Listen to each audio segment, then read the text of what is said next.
Assalamualaikum warahmatullahi wabarakatuh. Perkenalkan, kami dari kelompok 6 ingin mempresentasikan hasil besar simulasi subnetting VLSN dan dynamic routing dengan layanan DNS dan HTTP yang beranggotakan saya Miftah Farid dengan NIM 101012400039. Saya Wel Clarissa Manurung dengan nomor induk mahasiswa 10101240078. Saya Jini Rizky Miranda dengan NIM 1010124123. Saya Jody Rizky dengan NIM 101012400189. Pertama di sini saya akan menampilkan routing table yang ada. Nah, fungsi routing table itu tuh buat kasih tahu rute mana sih yang paling bagus buat dilewatin.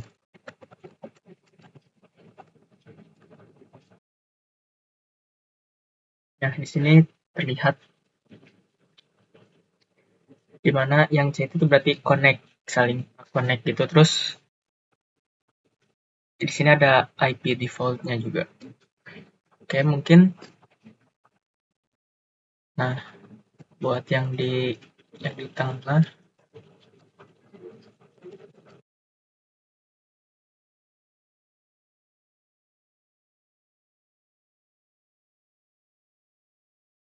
nah hampir sama sih ya isinya. Oke, mungkin selanjutnya saya bakal nampilin buat lihat MAC address table ya. Nah, kita lihat di switch-nya. Nah, si MAC address table-nya itu fungsinya itu buat tahu gitu perangkat apa aja yang terhubung, dilihat dari si MAC address-nya.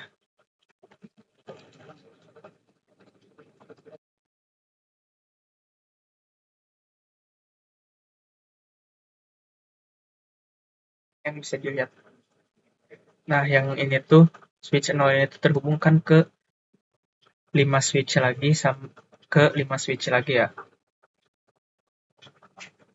Tuh, makanya di sini ada banyak MAC address-nya karena di sini juga banyak si perangkat yang terhubung ke si switch-nya ini. Terus yang terakhir di sini bakal nampilin ARP ataupun kita lihat dari router aja berarti.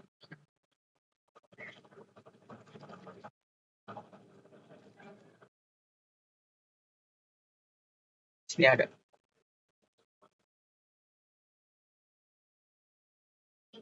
Nah, ARP table itu tuh fungsinya itu buat memetakan atau menghubungin si alamat IP address-nya sama alamat fisik MAC address-nya. Dan mungkin selanjutnya simulasi di mode simulasi. Nah, di sini kita tuh mau lihat yang DNS sama yang TCP, UDP sama HTTP. Nah, cara tesnya mungkin di mana aja. Nah, kita buka website browsernya, terus masukin nama web kita atau mau IP webnya sama aja.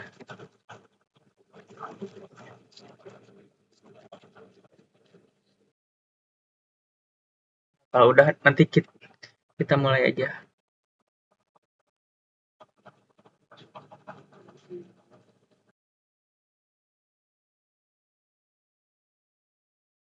Jadi ini tuh kayak nampilin dari PC ini ke server gitu. Gimana sih si data itu bisa nyampe ke server?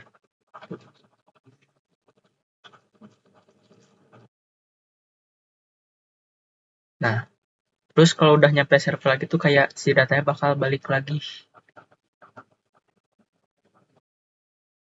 ke si kliennya.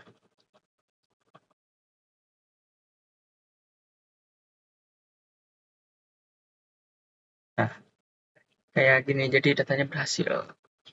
Mungkin yang pertama di sini saya akan menjelaskan diagram topologi kita. Nah, di sini tuh ada 3 gedung, di mana di gedung pertama itu tuh kita ngegunain 5 switch dan di gedung 2 itu ngegunain 1 switch doang. Nah, untuk di gedung 3 itu tuh dia terhubung ke server sama ke si internetnya.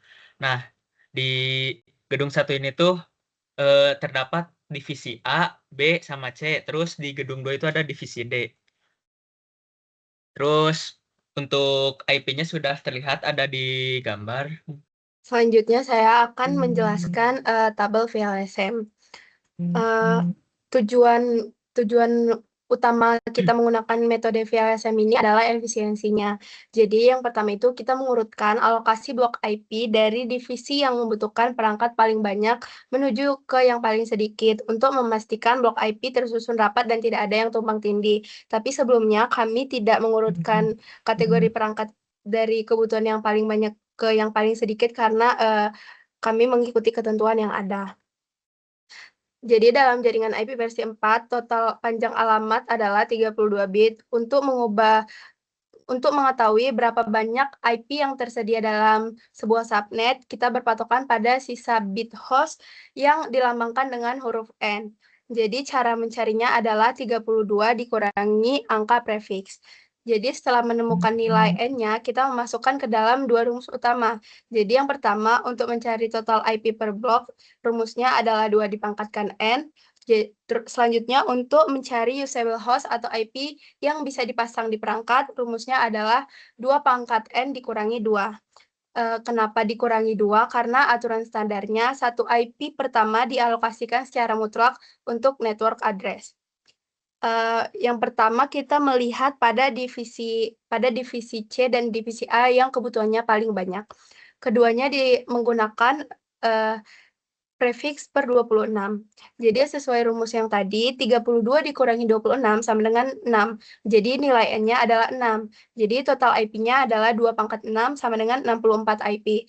Dan usable host-nya adalah 64 dikurangi 2 sama dengan 64 IP saja yang bisa digunakan. Untuk divisi C itu dimulai dari titik awal jaringan yaitu 10.6.0.0 sesuai yang sudah ditentukan dengan range IP yang bisa dipakai pada rentang 1 sampai dengan 62 dan diakhiri dengan broadcast address di titik 10.6.0.63. Selanjutnya untuk di divisi A tinggal menyambungkan yang tadi dengan networknya dari 10.6.0.64 dengan range IP dari titik 65 hingga titik 126. Selanjutnya ke kebutuhan yang menengah ada di isi divisi D itu menggunakan prefiks per 27 dengan rumus 2 pangkat 5 dikurangi 2. Jadi mendapatkan alokasi 30 usable host. Networknya menyambung dari divisi A yaitu di 10.6.0.128 dengan range dari titik 129 hingga titik 158. Kebutuhan selanjutnya pada divisi B. Menggunakan prefiks per 28 dengan rumus 2 pangkat 4 dikurangi 2 memberikan jadi 14 usable host. Jadi berarti jaringannya dimulai dari 10.6.0.160 dengan range untuk PC dari titik 161 hingga 174. Berikutnya untuk server dan router di gedung 3 membutuhkan blok jaringan yang lebih kecil. Jadi menggunakan prefiks per 29. Perhitungannya 2 pangkat 3 dikurangi 2 menghasilkan sama dengan 6. Jadi jaringan ini menempati network 10.6.0.176 dengan range dari 177 hingga 182. Terakhir, koneksi point-to-point antar router. Karena koneksi ini secara fisik hanya menghubungkan dua ujung port, jadi membutuhkan tepat 2 IP, maka prefiks yang paling efisien adalah per 30 karena 2 pangkat 2 dikurangi 2 sama dengan 2. Untuk router gedung 1 ke gedung 3, networknya di 10.6.0.184 menggunakan IP 185 dan 186.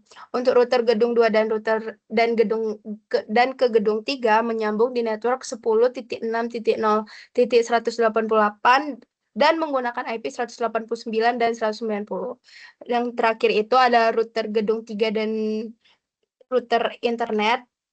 Networknya 10.6.0.192 dengan IP-nya 193 dan 194. dan broadcast-nya 10.6.0.195. Next. Nah, setelah memahami tabel VLSM tadi, saya akan menjelaskan konfigurasi utama.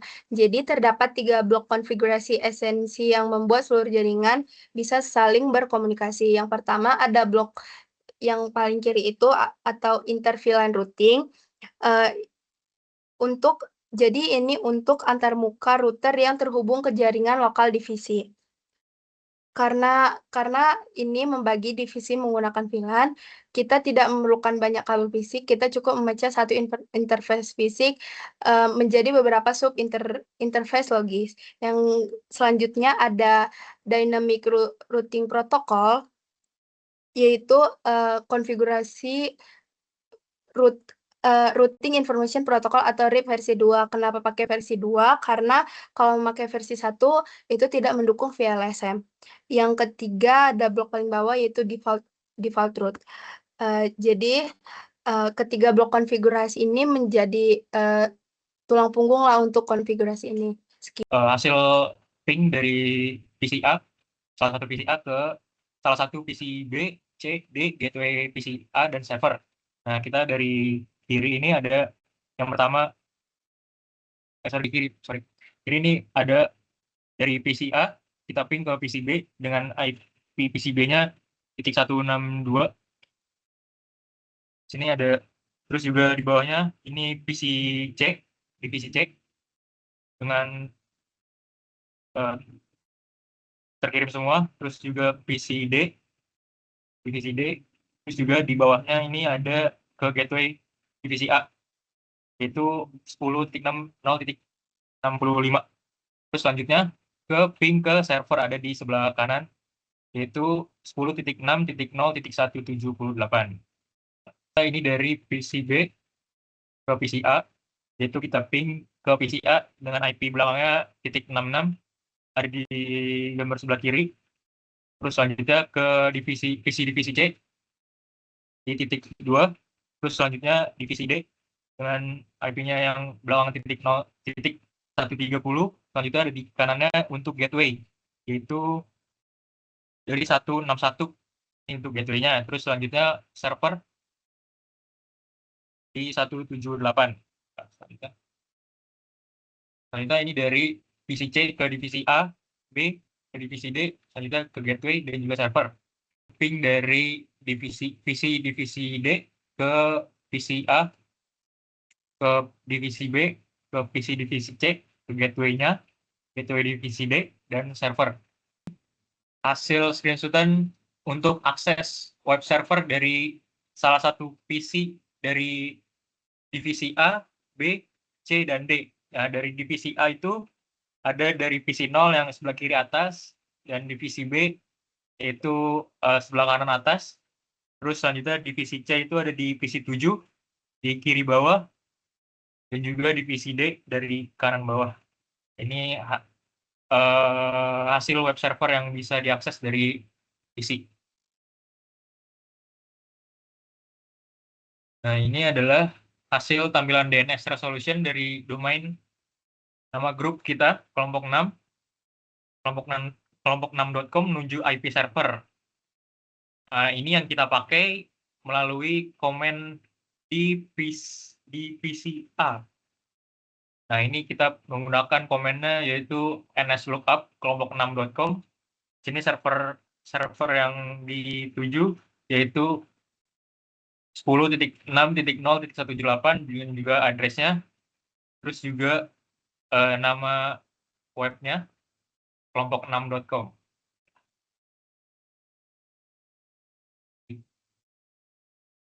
Nah, di sini ada hasil screenshot dari tampilan router di gedung 1. Kita namai routernya itu router 0. Untuk di gedung 2, kita pakai routernya namanya router 3. Tampilan routing table di gedung 3 dengan nama yang kita punya itu router 2. Tampilan MAC address table ada 3 switch yang ada di gedung 1. Setelah kita lakukan ping ada di switch 0 di sebelah kiri. Itu hasil MAC address yang sudah dilakukan melewati switch 0, switch 1, dan juga switch 2. Tampilan MAC address juga untuk di gedung 2. Kita menggunakan satu switch, terus juga nah di sini tampilan ARP table pada router yang relevan setelah aktivitas ping dilakukan. Ini kita menggunakan pada PC di router PC di divisi A. Ini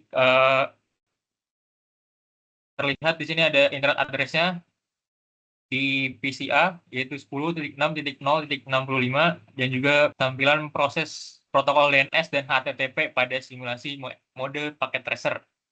Nah, ini yang pertama dari sisi kiri, yaitu PC di divisi C dari PC 7. Ini mulai paket mengirim melewati switch terlebih dahulu, ada pada gambar di sebelah kanannya. Nah, switch utama di gedung 1. Terus selanjutnya dari switch utama masuk lagi ke router gedung 1. Nah, dari router gedung 1 terkirim ke router 2 gedung 3. Terus selanjutnya sampai pada server di gedung 3. Tampilan proses TCP UDP dari gedung 2 divisi D, itu mulai dari PC 10. Ini paket mulai mengirim melewati switch, ada di sebelah kanan switchnya. Terus selanjutnya, nah setelah melewati switch,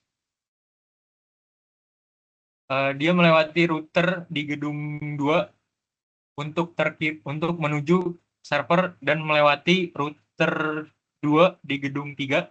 Terus selanjutnya, nah paketnya setelah sampai di server pada gedung 3. PC mendapatkan IP otomatis dari DHCP server jika DHCP dikonfigurasi. Jadi pada slide ini, pada gambar ini sudah dilihat ada IP address-nya yang secara otomatis, jadi kayak tanpa perlu konfigurasi secara manual. Terus jadi di perangkat ini bakalan terhubung ke jaringan yang memperoleh subnet mask juga dan gateway dan informasi jaringan lainnya secara otomatis. Jadi dengan adanya DHCP ini kita bakalan lebih cepat dan lebih efisien serta mengurangi kemungkinan terjadinya kesalahan saat pemberian alamat IP. Kesimpulan, inti dari tugas besar dari jaringan komunikasi data ini adalah merancang dan menyimulasikan infrastruktur jaringan perusahaan atau 3 gedung dan 1 rute internet menggunakan Cisco Packet Tracker. Pengerjaan ini dimulai dengan perhitungan subnetting PLSM dari blok IP privat yang 10.6.0.0/16 yang dialokasikan secara berurutan berdasarkan kebutuhan host terbesar seperti divisi C, A, D, dan lalu B. Secara teknis, implementasi topologi menuntut penguasaan router on a stick untuk inter-PLAN routing di gedung 1, konfigurasi dynamic routing RIP V2 beserta default router agar seluruh jaringan terhubung, serta pengaktifan layanan web, DNS, dan DHCP relay atau IP Harpal Address yang berpusat di server gedung 3. Sebagai validasi akhir, fungsi nasional jaringan harus didemonstrasikan melalui uji ping lintas divisi, keberhasilan akses website, infeksi tabel, memori perangkat atau routing match, atau routing MAC atau ARP, serta pengamatan visual pergerakan paket UDP atau DNS dan TCP atau HTTP melalui simulasi mode. Sekian presentasi dari kelompok 6. Kurang lebih mohon maaf. Wassalamualaikum warahmatullahi wabarakatuh.